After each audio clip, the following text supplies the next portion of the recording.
Hello, folks. This is Joe Hubbard from MIGeekScene.com, reporting from the Capital City Comic-Con with Mr. Matt, is it Feazell? Feazell. Feazell. Well, It's got two L's. It rhymes with gazelle. he is the author of CynicalMan, or The Amazing CynicalMan. Matt, what can you tell us about your long-running comic strip? It's the Amazing CynicalMan, America's laid-off superhero. It's a weekly comic strip that runs in my hometown paper in Hamtramck. It's called the Hamtramck Review, published by John Ulide.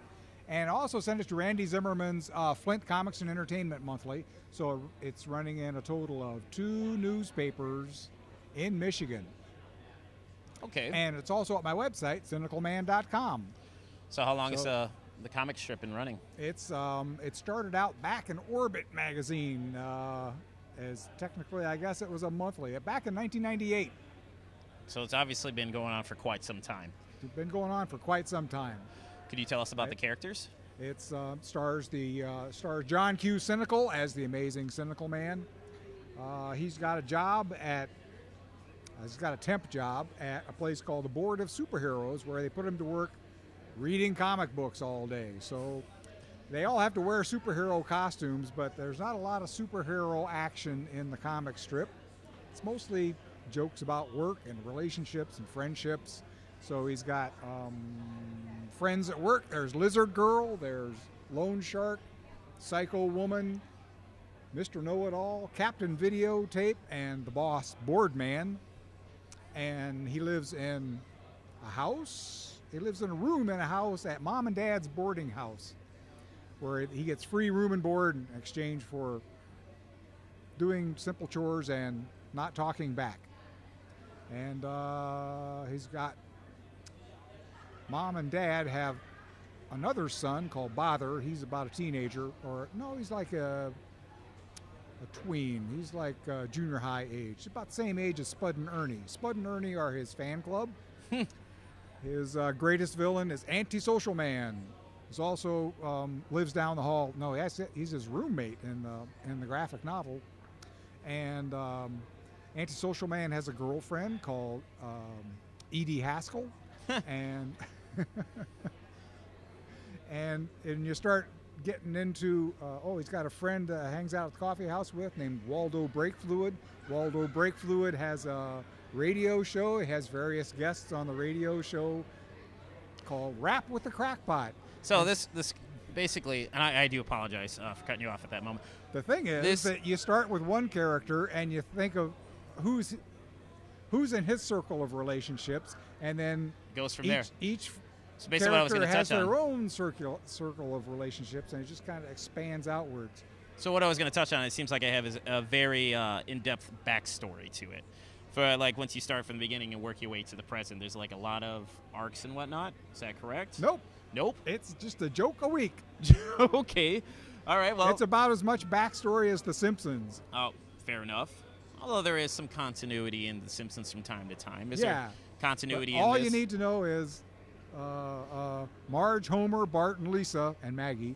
And all you need to know about CynicalMan is a laid-off superhero, works at a place called the Board of Superheroes, lives at Mom and Dad's boarding house. So you can basically jump in at any time and you won't be lost. Anytime, yeah. Okay. I was looking at your artwork, and it seems like the majority of your artwork, in fact, all of it is stick figure based.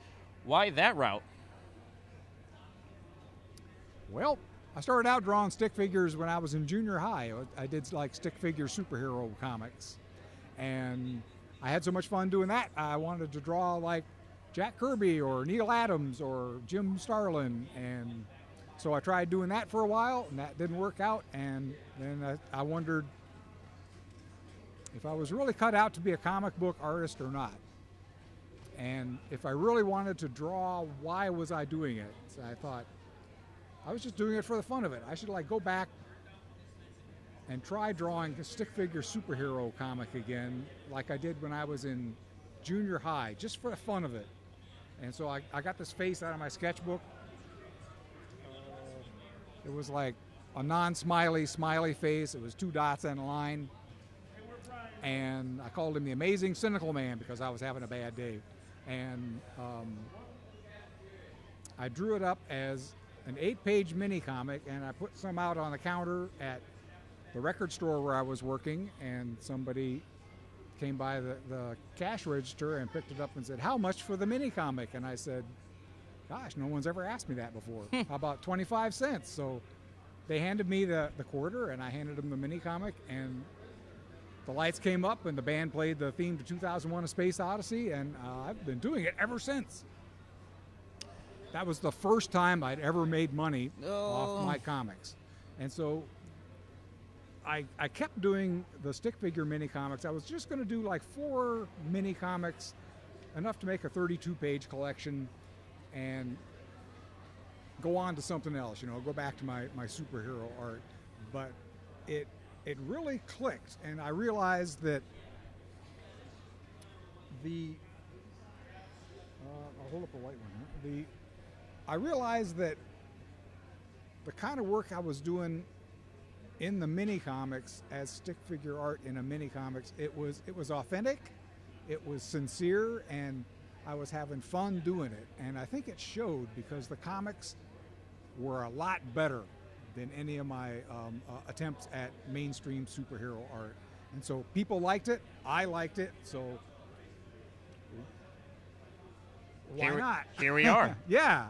All right, well, Matt, thank you so much for granting me this interview. Once again, this is Joe with Matt Feazell at Capital City Comic Con. I'm from MIGeekScene.com. Take it easy, folks. Take it easy, folks.